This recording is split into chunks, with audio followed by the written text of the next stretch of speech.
And we are learning more about an argument over wearing a mask that led to one man dead and another stabbed near Lansing today.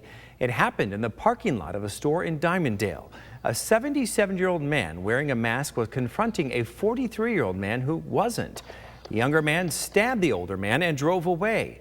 An Eaton County Sheriff's deputy later stopped the man. He then apparently pulled out a knife and the deputy opened fire.